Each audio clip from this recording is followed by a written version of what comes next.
y'all, I am Mazellegh. Welcome back to my channel. I'm going to share with you all this video clip and then I'm going to come back and talk about it. So let's get into it. We are in solidarity with all the people who had to leave their country who find themselves today displaced. Comrades, 2023 was a year during which we made a deep analysis of the situation of Burkina Faso, a year from which we made a deep diagnosis of the words which undermined Burkina Faso, which led to taking important decisions. These decisions were to break first chains of the slavery, of imperialism, of neocolonialism, because you cannot hope to find your lost object by calling for help from the one who stole it from you. Now, Captain Traore, for those who don't know who he is, or as far as like how did he get to where he is that he, of course, is in the military. He's in the military. He kind of rose up to rank, and he gained a lot of respect from his leadership, his bravery, his courage. And it's because of these different situations where people have seen him kind of take on that leadership role. They've seen the ambition, they see his vision, that they, of course, followed him and are following him now. And what's really put him out on the spotlight since he has become president of Burkina Faso is when he met with Vladimir Putin during the Russia-Africa summit. Now, as you can see, there were quite a bit of head of states of different African countries who are wearing suits. And he's the only one in this entire bunch who is sitting up there in his military regalia. He got his red beret on. I mean, he is letting it be known, this is who I am. This is what, this is what he does. And so he's going to be coming and being exactly who he is. And I think that's the reason why there's a lot of people in Burkina Faso who are really respect this guy, respect his leadership, because he's already showing that he's not afraid to be who he is, and he's definitely not going to change in whatever setting, in whatever type of situation. The one word that he has continuously had in his speeches and had in his actions when he's talking about Burkina Faso, when he's talking about moving forward in this country and in his leadership, is hope. He's given the Burkina Faso people hope.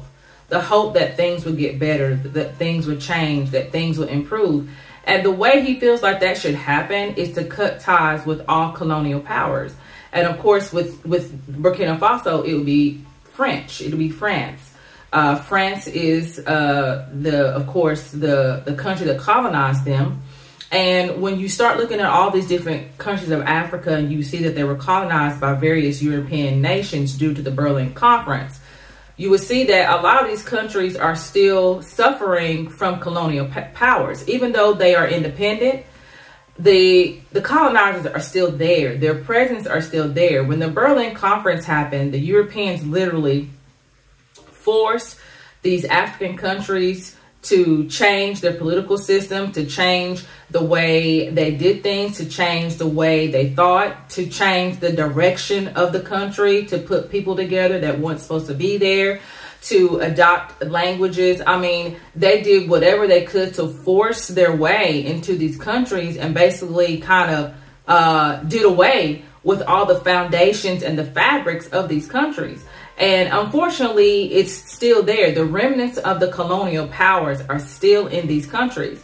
And Captain Traore said, in order for the African continent to move forward, you're going to have to detach yourself. You can no longer continue to ask them for aid, because they're never going to, that's going to be a way for them to continue to control the people, is when you continue to owe them something. And let's be real, it doesn't matter really what the countries of Africa can do. It doesn't matter if they try to say to the Europeans or to the West, let us work on an even level, let us be equals, let us be partners. That's never going to happen, because in reality, the West does not want to see Africa developed.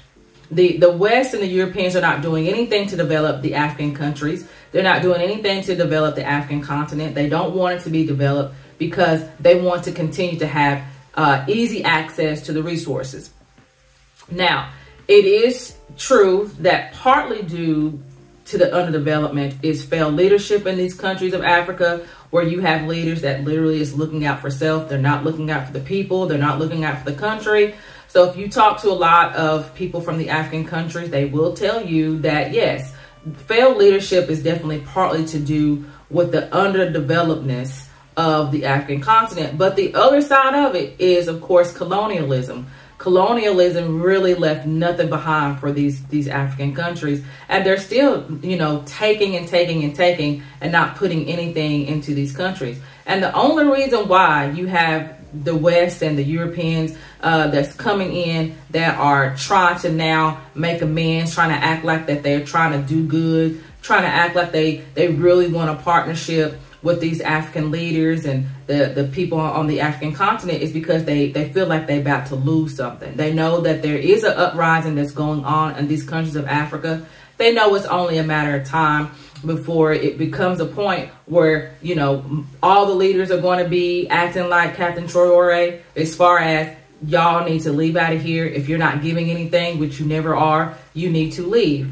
And so they know that this is going to be a trickle-down effect. You're going to see these other countries of Africa that's going to be seeing these things taking place, and you best believe they're going to be following suit. Now, we already see Niger and Mali and Burkina Faso have joined together and formed an alliance and said they want to support each other. And it's only going to be a matter of time before these other countries are going to follow along, especially when they are able to see the success that these other countries, you know, will eventually be made once they start doing things on their own, and once they start to really develop things on their own terms and be the driver of their own destiny. And like Captain Traore said, it's important that the countries of Africa become self-sufficient to the point where they no longer have to ask for aid. They will have something to bring to the table. You don't have to always come and say, I need, you know, they need this and they need that. You can come to the table and say, yes, this is what I got. This is what you got. Now, if you want what I got, this is what you got to give in return for that.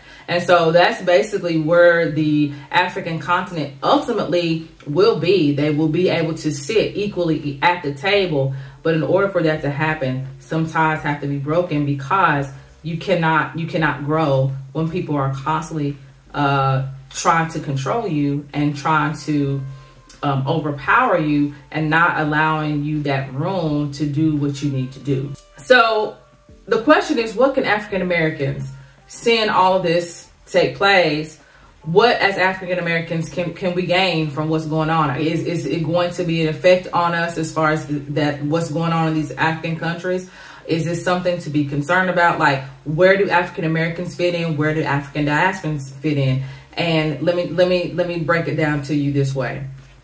African Americans tend to forget that the struggles that we go through is really a correlation with the struggles that the continent of Africa is going through. Every major struggle that has happened, these two groups of people have been going through the struggles at the very same time. During the civil rights movement, you had the countries of Africa who were gaining their independence.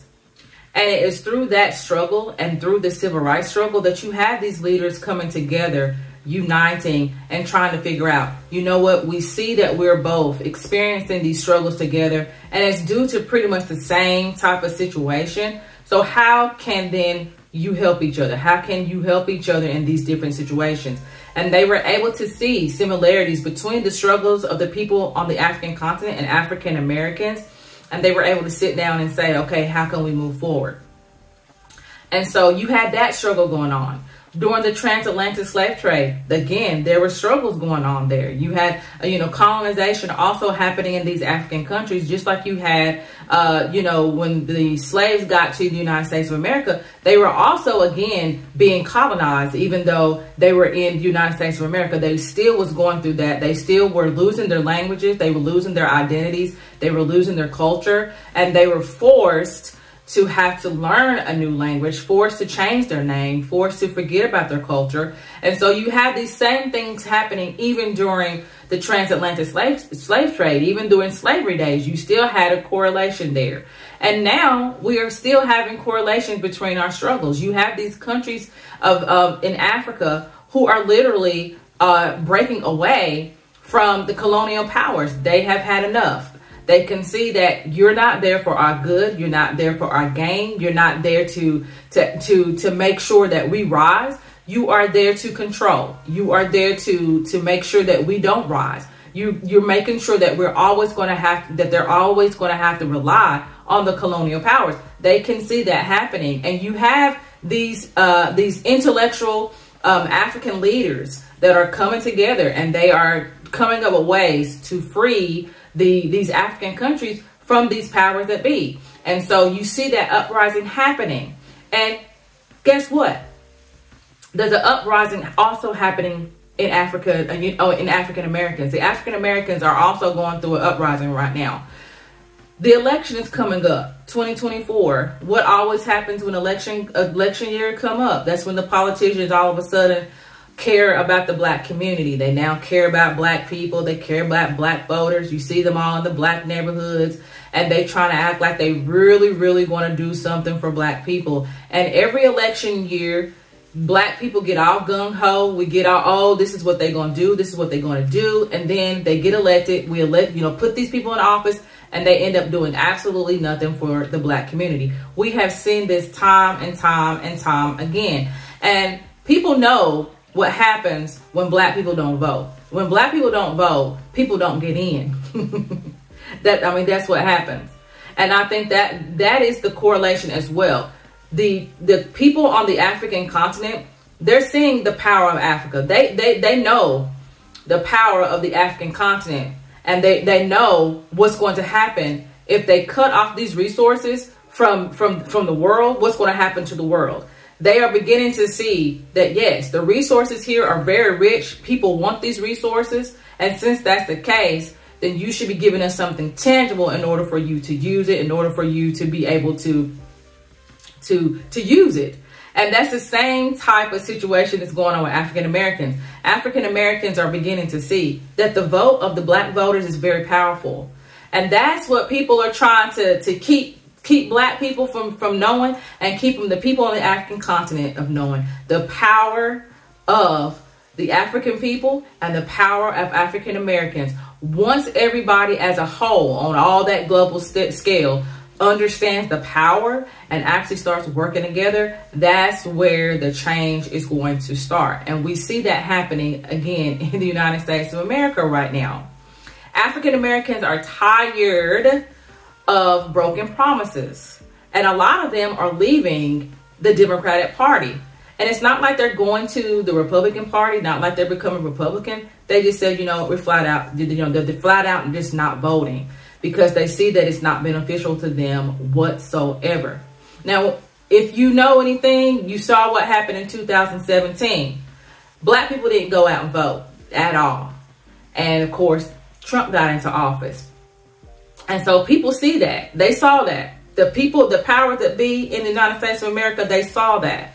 So when black people came out and voted in large amounts in 2020 and put Biden into office, people saw that. And so what did they do? They started changing the voting laws, started moving voting precincts, started taking away ballot boxes that you can put ballots in. They started doing all those changes, particularly in black neighborhoods. So why? So African Americans couldn't vote. So if you can't vote, then you can't vote somebody out who needs to be out, so they can continue to stay there, and you can't put somebody in. So they know the importance and the power of the black vote, and so they do everything they can to suppress it. They've been doing that for a very long time, and they're doing that now. And they know the importance and the power of the black votes. And you know what? Black people are knowing the power of their votes now, and they're saying, you know what? If you're not gonna take care of the people, if you're not gonna do what's best for us, if you're not gonna try to move us forward, no, we're not going out to vote. No, you're not going out there to get their vote. No, that's not going to happen. And if that means that they're just gonna move from another party, that's what they are deciding to do. So there's an uprising going on. You see it all the time on the news, that there are a lot of black people who are leaving the Democratic Party because They don't feel like the Democratic Party is doing anything for them anymore. They've seen that the Democratic Party continues to fail, and they continue to not live up to their promises. And you have these communities that are still not doing well. You still see violence against Black people. You still see that there's no laws being put in place to protect them. And Black people see that when it comes to, obviously, their lives, it's not really important to the American government, because they haven't really done anything to say that your lives are important, your homes are important, your neighborhoods are important. So African Americans are leaving out of the Democratic Party and decided either they're going to go Republican or they're not going to vote at all. And that's not going to be a good thing. That's not going to be a good thing at all. Now, the one thing I am going to say that is lacking in the African American community is a leader. And I'm talking about a leader that's going to be able to make very real change. And the only way there's going to be like real change in the African American community is to the point where there's got to be, number one, a support system within the community. And number two, a leader put in place that's going to be putting some kind of pressure on the government to make these changes. And right now, the African American community doesn't have that. During the Civil Rights Movement, you had those leaders that were able to talk to presidents, able to talk to the governments, able to have some sway to make some type of laws be changed. And we don't see that right now. A lot of the leaders that we see are social media leaders. They're leaders on social media that are giving commentary, giving their opinion on stuff, and they have a lot of followers. And then you have some people like myself who I just like to give my opinion on things, not to say that I'm trying to be the leader of the community or whatever, but who knows, some of these social media leaders could lead into being leaders of the community, to be able to have that access to the point where they'll be able to help to get laws changed. And right now, that's just not happening in African American community. So in the African continent, you have prominent leaders. You have African leaders, African intellectuals who have these connections. And so they're able to at least do what's necessary to make some type of changes. And so, that's what's missing in the African American community, to have leaders to be able to also make the change. But the whole point is that there's some correlation there. There's a correlation between the struggle. There's a correlation between what the people are going through. There's also a correlation in that both of these groups of people are to the point where they're tired of being taken advantage of. They're tired of being always on the bottom, and they're past the point where they are waiting for someone to help them, waiting for the handouts, waiting for somebody to make that change. They are getting to the point now where they want to grab that opportunity, grab their own destiny, grab their own direction, and be able to start doing what's necessary to make that change. So we have to remember that there's such a correlation between the struggles that African Americans are facing and the people on the African continent. When we're able to see that correlation, then we're able to build that connection. We're able to sit down and have these discussions to say, okay, how can we support each other? We can see that we're both struggling. What can I do for you? What can you do for me? Those are the type of conversations that I wish would happen more when these types of things are taking place, because you'll be surprised what a simple conversation and solutions can give you when you're helping each other on such a larger scale. So that's all that I have to say about that. Thank you all for watching. I am Michele Mazelleغ. Make sure you like and subscribe, and I will see you all in the next video. Bye.